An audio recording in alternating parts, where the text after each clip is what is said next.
Lloyd, thanks so much for coming on the Unstacked Startups podcast. Lloyd, how you feeling today? How are things? I'm always feeling good. I start my morning at the gym. I actually pretty much work out a Lifetime. It's like a, I guess, wellness community facility. They have a co-working space, and so between co-working and walking and lifting weights and sauna, life is good. And kids and family, they got a kids club, so you could drop your kids there for daycare free. A number of pools, etc. It's probably like the best investment I could make as an entrepreneur.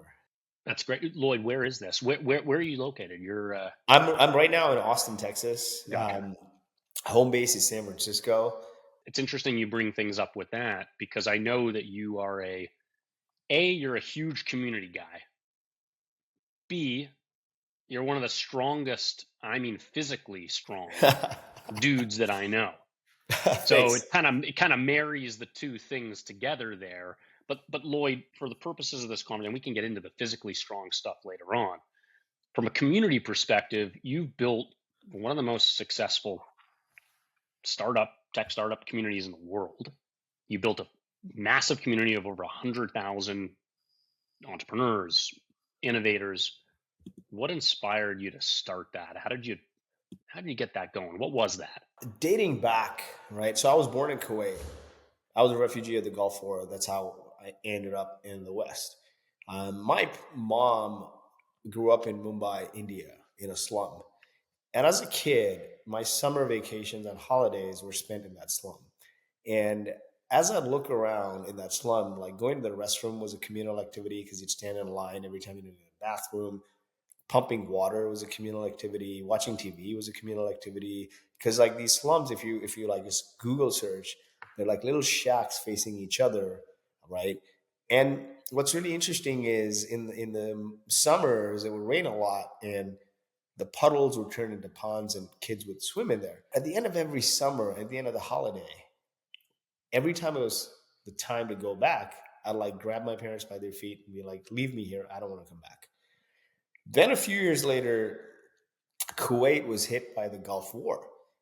And what was really interesting is the security had completely lapsed. It was a time where there was no cell phones, there was no internet, there was nothing. Every building became a sub community that communicated with the next building and the next building and the next building, communicated with governments, organized supplies, organized buses, and transported us out of there. I still remember the first day when I find out like the Gulf War had hit or the war had hit. It was I think 1990 or 91. I can't remember. I Hmm. go down the building with my dad. I'm like a 9 year old or something. And what is a community effectively, right? Bring people together to solve a common purpose, to get along around a common purpose. One person says, I have a problem. Others like, yes, let's solve it. And so when we went down the building, there was a lot of chaos, right? But very quickly at that time, when there was no internet and phone and the landlines were all jammed, somebody said, hey, I'm going to guard the building from X to Y time. And somebody else is like, I'll organize food supplies. And somebody else is like, if you have a displaced family member, we'll give them shelter. And every building was next to the other building, and so they would just communicate. And it became probably at the time one of the largest grassroots evacuation movements that took people to safety. And I'll never forget, we were on this refugee bus going from Kuwait to Baghdad to Jordan on this thing that you can Google search called the Highway of Death. Buses were bombed. You weren't sure if you're going to live or die. Adults, the currencies were invalid. You don't know where you're going to land, if you're even going to land. We stayed in multiple refugee camps.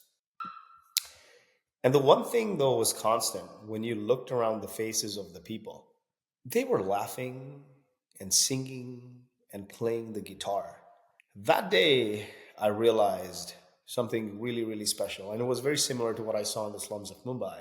Is oftentimes in life, we're told that it's the destination, focus on the goal. And then we're told, no, it's the journey, focus on the journey. It's neither, man. It's neither the destination nor the journey. It's the companions that matter the most. You could be on a crappy journey on the way to hell, but great companions will make it memorable. And that's the key learning. And so every time since then, anytime I've only ever worked at startups. I graduated engineering, and then my first job was in a startup, and the last job before I started my own company um, was at a startup, and always like very smallish companies. So like first 10 people or so working alongside the CEO, and that has been my life's experience. And so every time I went to a situation finishing university and I had to learn, it was all about community and reaching out to people and building community around the problem. And that's how I learned things. And when we started Boast, one of the key things I realized is at the time, um, there wasn't a lot of content for startups to help them level up if you weren't in Silicon Valley. And so we started building traction. Um, it wasn't called traction at the time. I started writing an article in the local newspaper called Startup of the Week to cover startups in Calgary, Alberta, Canada, of all places. Although I was living in San Francisco, we started the company out of Calgary. And anyone who would be featured in that, they'd fill out a form, like people would read it and fill out a form to be featured in the next edition. And people would fill out the form, would invite them to a co-working space for a meetup on like very tactical topics. How do you get your first customers? How do you do X, Y, and Z as the early stage founder? One day, 200 people showed up at the co-working space and they're like, guys, this is a conference now. Get out of here. And that eventually transformed into an attraction conference and community. And we've had like CEOs of Uber to Twilio to Atlassian come with your cousin Dan Saks, founder of AppDirect, and now Landbase. We hosted our first San Francisco conference with like Parker Conrad and Julia Hart and Kenneth Lin, all like unicorn founders. It's amazing. It's really, really amazing. And it don't wish the experience that you went through on anybody. But in some ways, the community of that experience helped you get out of it, inspired you. You found a common thread through to what you do today. So Community is a huge part of my ethos. After I left the day to day at Boast, post selling majority to a growth equity, private equity fund, I wrote a book called From Grassroots to Greatness 13 Rules to Build Iconic Brands with Community Led Growth, where I interviewed like 1,000+ leaders, just business leaders. And I looked on behind the scenes of so many companies, did a lot of research. But that was my journey since like 21. I was playing with it, wanting to write the book. And I found something very interesting. Every obscure idea that eventually became a global, enduring phenomenon, from Christianity to CrossFit, went through the exact same 4 stages. People listen to you or buy your product or service. You have an audience.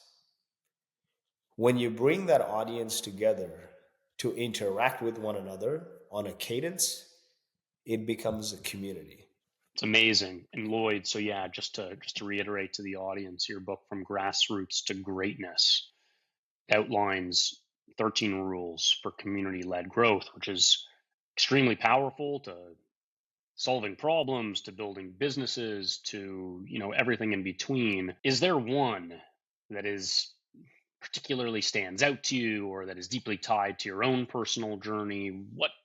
What is one that you'd want to speak to? I think one of the most important things is great companies, great cultures, great communities, great relationships are built on great alignment.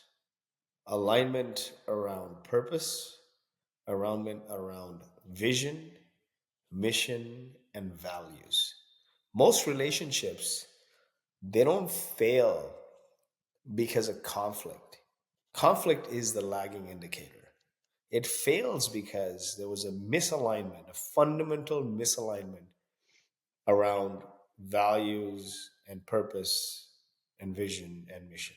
That perspective, that should be your number one. Whether you're starting a company, whether you're starting a community, the way I talk about community in the book is not just some foo-foo thing on the side that people think about. It community, if you're trying to build a community-led business, it should be central to your company and founder ethos. And I talk about it from a architecting the DNA of your company on the ethos of community, and not just like, oh, let's host some events and let's do some Reddit forums. What is the purpose? Meaning, what is our forever? What is the vision? Meaning, what will the world look like as a function of our existence over the next 4 or 5, 10 years? What is the mission? How do we behave? Like, what will we do to get there? Right? And then the right now. So the vision, the purpose is the forever. It should be a never ending large purpose. The vision is like the next few years. The mission is how do you get there? And the right now is the values. How do you behave? I think those are key. The second thing is like a framework I talk about in the book that I really, really like. And I think it's a framework for relationships in general. It's called Camper. And a cheesy way to saying it is if you institute Camper proactively in your company, in your culture, even in your relationship, you'll have happy campers. C stands for connection. Everyone craves connection within their relationships. A stands for autonomy. Nobody likes to be micromanaged. They want to work towards a big goal, a big purpose, and figure it out. M stands for mastery. Nobody wants to be typecast doing the same thing. They want to get better and better, whether it's a relationship or whether in the gym. They want to just progress. P stands for purpose. Have a purpose so large that people feel drawn to that purpose more than money. E stands for energy. Energy is really, really important. Otherwise, you could be at a conference and listen to 10 speakers and like raise your hand and root for the 11th one. But if your first speaker is soul sucking, you'll leave the room on the second speaker, right? Energy is really, really, really important. Um, and then last one is recognition. Until the day robots were doing business with robots, we live in a human to human world, and recognition is really important. It's important to proactively recognize people for anything small or big. And that doesn't mean like you give them like money. Like money is the last thing. You say thank you. Sometimes you recognize people by saying, "Hey, I think you're struggling with this. Is there something I can do to help you?" Right? That is recognition. In that sense, you're recognizing that they're going through a difficult time and you're taking the load away from them. Recognition doesn't always mean reward. Recognition means you're recognizing that they need to be appreciated for what they're doing. It could be a thank you, it could be a coffee, it could be they're overloaded and they're burning out and you can see it on their face that they're going through some struggle, and you take that away. It's interesting, Lloyd. You kept talking about purpose. Purpose in community building. I think of purpose when you're starting a company and you need to rally people around something. And you take it a few steps further, but it seems to me like without purpose, a community is doomed, sadly to fail, and a company probably as well. So I think, to emphasize that to the audience here, you know, purpose is so key. It's got to be a real purpose, that's meaningful and that, can have impact. And Lloyd, through building, you know, traction, you started Boast. Can you fill me in? What is Boast? How did that come to be? So I'll start with the purpose of Boast. My co-founder and I have known each other since university at Boast, Alex, and he pretty much was running a large R&D tax practice at a enterprise at a big accounting firm. And he said to me, "It's super manual. Let's build technology to streamline, automate it." While doing Boast, we did a couple other things. We built an AI company called Automatically that failed as a chatbot built on top of Zendesk. But nonetheless, the purpose of Boast was enabling innovators to become successful. Every dollar spent in innovation returns 20 to the economy. Vaccines, robots, clean drinking water is a function of innovation.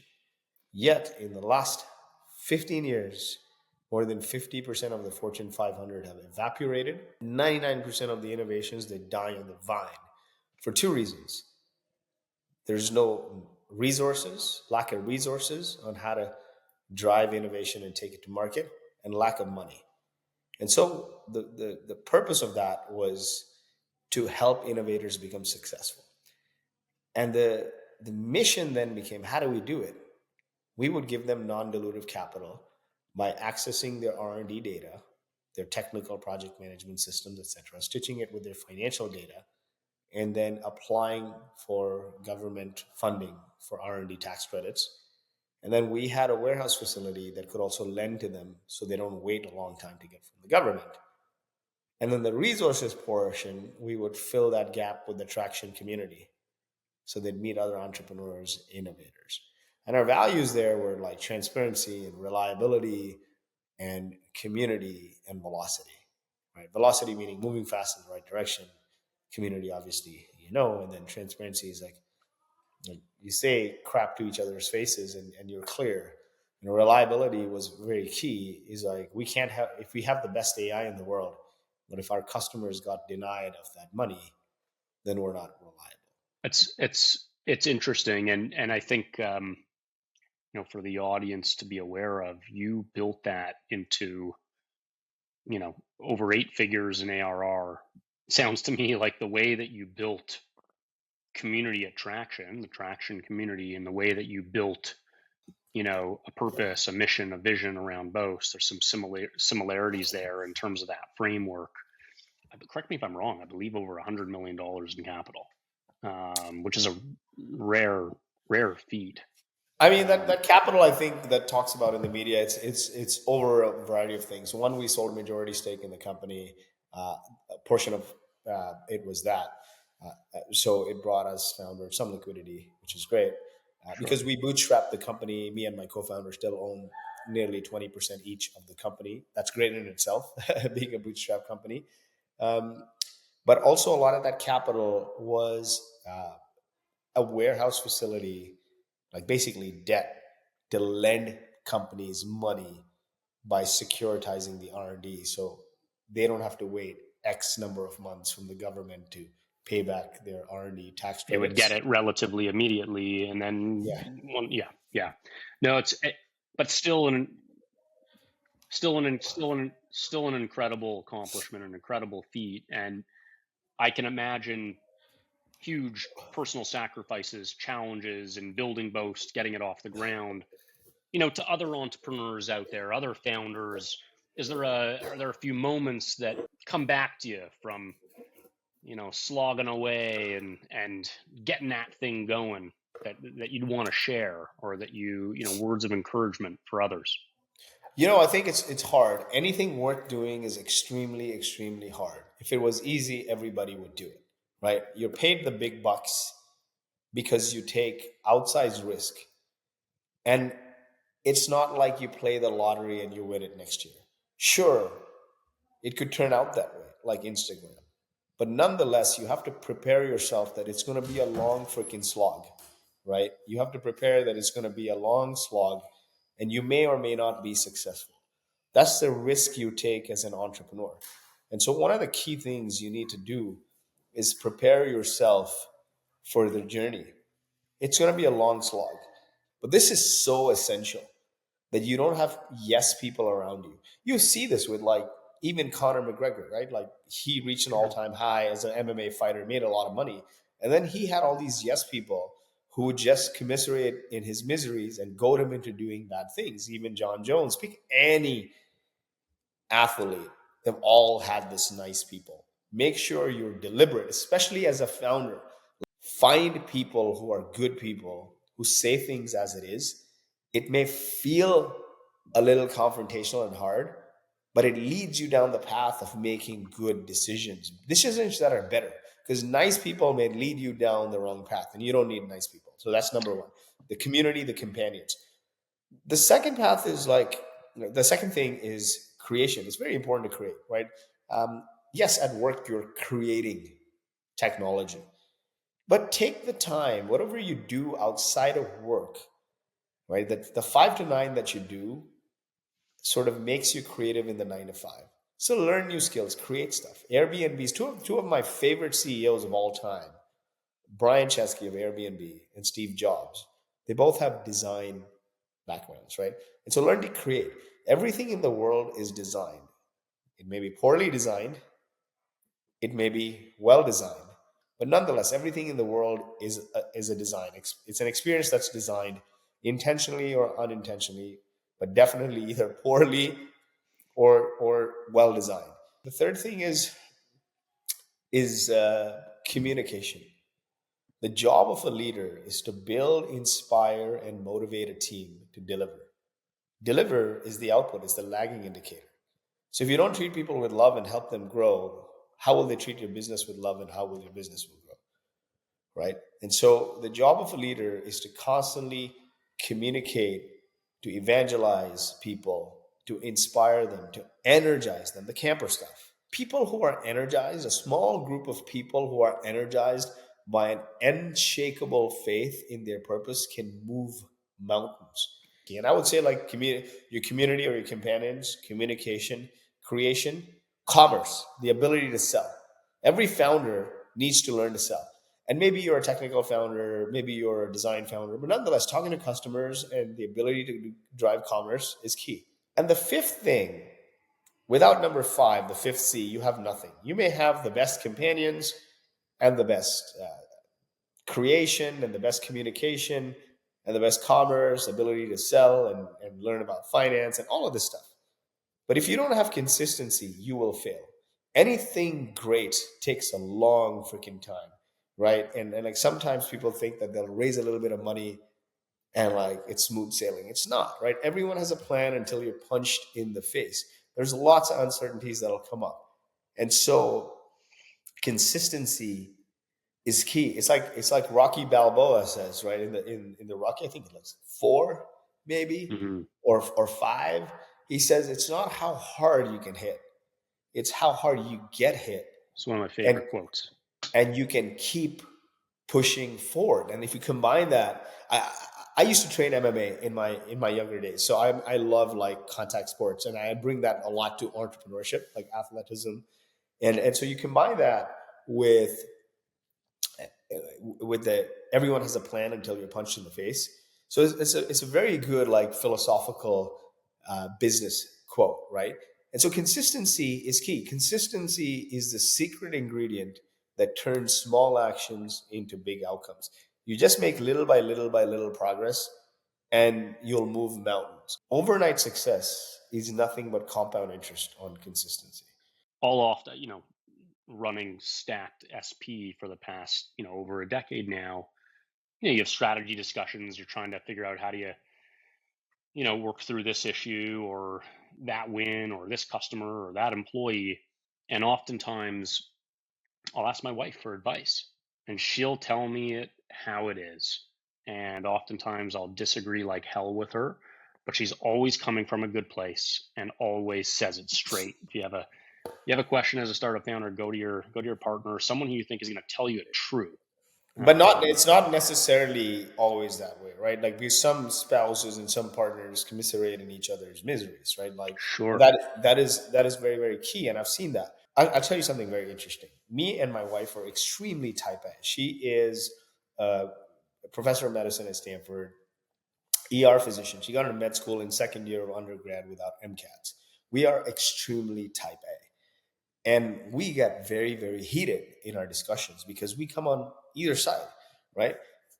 I'll tell you, I don't think any relationship doesn't have fights. I've been through like a lot of fights, and with my past co-founders, with my wife, so I don't have a separation of work and life. Like entrepreneurs are work-life integration and not work-life balance, right? So working 24/7, author, entrepreneur, community builder.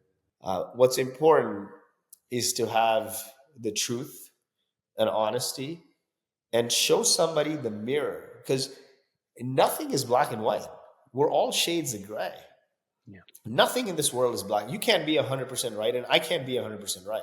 So if I don't show you the mirror in an argument you're having with a co founder or your spouse, then I'm technically goading you into having a bigger blowout.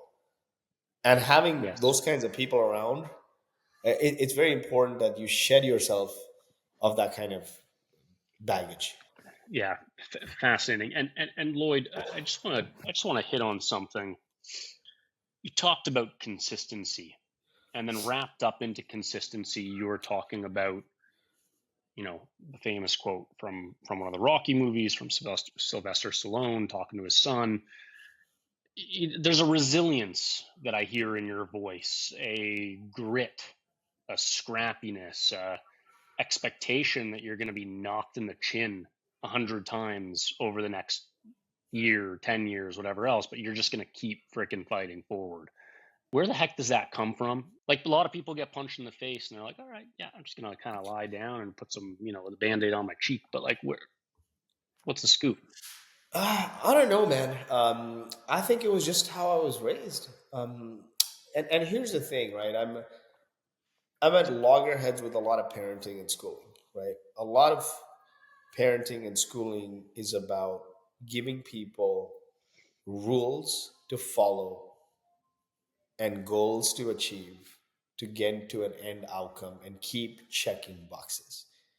And I think a lot to do with my parents unintentionally raised me on values and not goals. As long as you're within the value system, you can be 2 centimeters left or right, and the job of the parents is to correct it.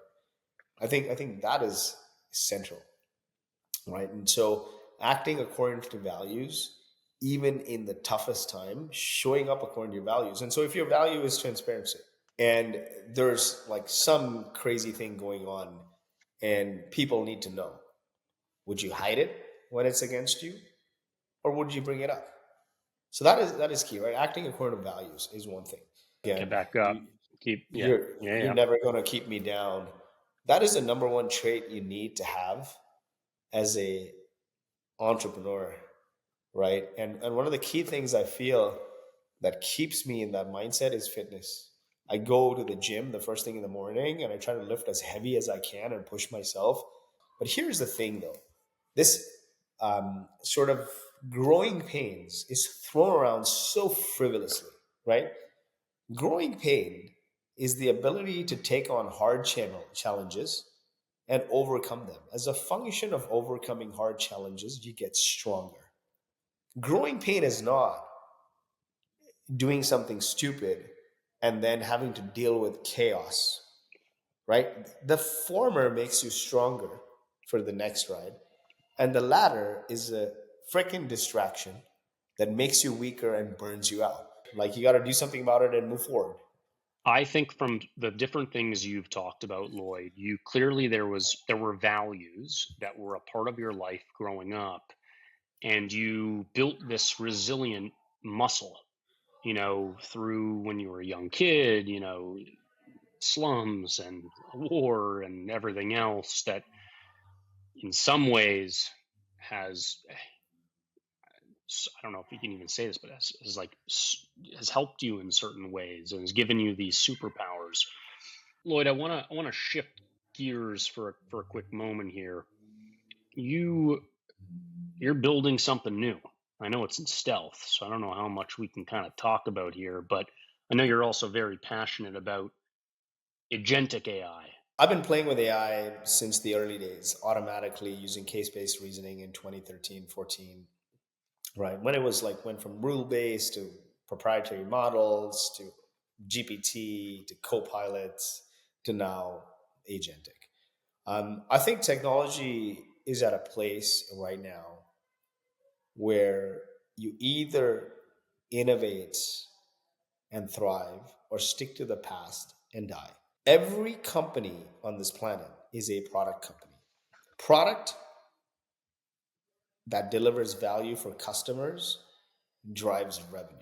When product fails to deliver value to customers, it doesn't generate revenue. And a lot of people, what they do is they try to financially engineer a business to success. But really, what you see happening is why like churn creeps up and why things start to go south is because the company loses product market fit along the way, right? And we look at everything as a sort of, oh, it needs to drive X growth and X gross margin. But when you see signs of that going down, your North Star metrics, whatever they are, NRR, gross margin, growth rate, when you see signs of them going down, it's not a sign of let's just throw more fuel in the fire. It's a sign of maybe I'm losing product market fit. And so that product market fit for most companies If you look at the cycle or the curve of technology, maybe let's just look at B2B. Years ago, it was SaaS, and then maybe it was self-service SaaS, right? The democratization of technology and and sort of like the bottom-up model, right? But if on-prem players from the 2000s didn't move to the cloud and switch to subscription models, they would be dead, right? They would lose product market fit. I have been through a shutdown in 2008 because during the recession, our pipeline, although not dry, it didn't convert because it's on-prem. The same way, if you didn't sort of implement AI, then you start to lose product market fit. We're in a world where an agentic wrapper on GPT 3.5 is nearly twice as accurate as the GPT-4 itself, right? And so, as a company, ignore if your board's saying focus on financials and growth. You got to take a hard look at your product and see if it's continuing to drive value for the customers better, faster, cheaper. And that is the core thing. Is like if you're resting on the laurels of you having product market fit, I guarantee you're going to start to lose product market fit. Every company is at a massive disruption risk because the pace of AI has outpaced everything. I And couldn't so agree more. I couldn't agree more with you right now. 100%. Like in every business, businesses that are less technology enabled or whatever it is, or aren't moving quickly with this adoption on AI, are they better get their stuff together. Absolutely. And quickly, because others will come in and just crush them. There's no question. essentially, and if you don't, you put yourself at a very huge disruption risk. I mean, like you see the quantum computer from Google, and the Sure. compute's going to get infinitely cheaper, right? And so the other thing I want to urge people listening to this, there's two schools of thought here when you build a company with AI. It's like, let's throw as many humans at it and let humans fix the gaps. Um, but if you don't have a thesis that says, hey, the AI, the models are going to get better and better and better and better, and bet on the AI and the models and the compute getting better and better and better, then you're not going to build a successful company. And I've seen this at Boast because we went from building our own models, we had early access to OpenAI, and then GPT just exploded. And so you got to have a product and technical point of view. Any monkey can have a financial point of view, but every company is a product company. Either your product delivers value to customers or it doesn't. Hiring a CFO to do some financial engineering to make it look good on the books and jam revenue is fine. You can hire, if you have, you can raise a round to do that. If your product doesn't adopt the latest in technology to continue to drive value, time to value, faster, better, you can't build You're a in good trouble. company. You're in trouble. So what is Lloyd? What does a world look like where AI agents are everywhere in business? What does that try to? What does that look like? What does that feel like? The world is on a brink of a different type of war, one that will not be fought with hard weapons. It'll be fought with AI. There will be destruction without bloodshed. If you see the progression of humans, right? We went from like beast to man and woman to the acceptance of LGBT and gender fluidity. On the other side, AI and robotics is creating more innovation in healthcare and medicine than medicine alone, right? You will see a world where it's going to be cheaper to maintain AI and robots. I was on the dark web a few months ago and I saw this chat room where multiple agents were autonomously chatting with each other and creating their own language and their own cryptocurrency and trading it. While fascinating, is also very creepy, right? The corporate mandate on Wall Street, I guess, is to reduce labor cost by 25-30% in 25 with AI. The theme is very similar to the past 30 years when people were offshoring, right? Like labor arbitrage, offshore to India, the Philippines, whatever. The issue there is back then a lot of people upskilled to the next job. The pace of AI is moving so rapidly that we're heading into a world that a displaced worker will not be able to upskill at the pace at which AI absorbs their new skill or job. That's where we're heading. I'm not talking about imagine yourself next year. I'm saying sit 5 years, 10 years down the road. The last several wars were fought by empowering the rich, arms dealers empowering the rich. The next, because if you eliminate economic growth for people, they're done. They're literally done, right? And I'm not saying the world is going to be dystopian or utopian, but No, but nonetheless, chaos comes right from that when there isn't. and Yeah, absolutely. it's organized, right? And so my theory is if a grassroots movement doesn't come together to empower the marginalized, the disenfranchised to win in the new world order, society at the middle and bottom is going to crumble. Now, a big part of these displaced workers or the small businesses, they'll change course and they'll go into things like trades because trades are safe, right? You need people to do your plumbing and your fixes and all that. But we are seriously in a white collar recession. Relying on handouts and jobs and government programs is not the way to go. So I'll leave you with that. I'm not going to talk about the next thing I'm building, but I'll leave you with that is Cool. if a grassroots movement doesn't come together to empower the disenfranchised, society at the middle and bottom is going to crumble. And I think as entrepreneurs who've accumulated some level of financial freedom, um, it's a responsibility to make sure the world doesn't head in that direction. I know a good guy who knows how to build communities who can play a part in in building something like that. Lloyd, this was awesome. Appreciate you taking the time. And let's touch base soon. Awesome. Love and peace, brother. Thank you so much, Ilan.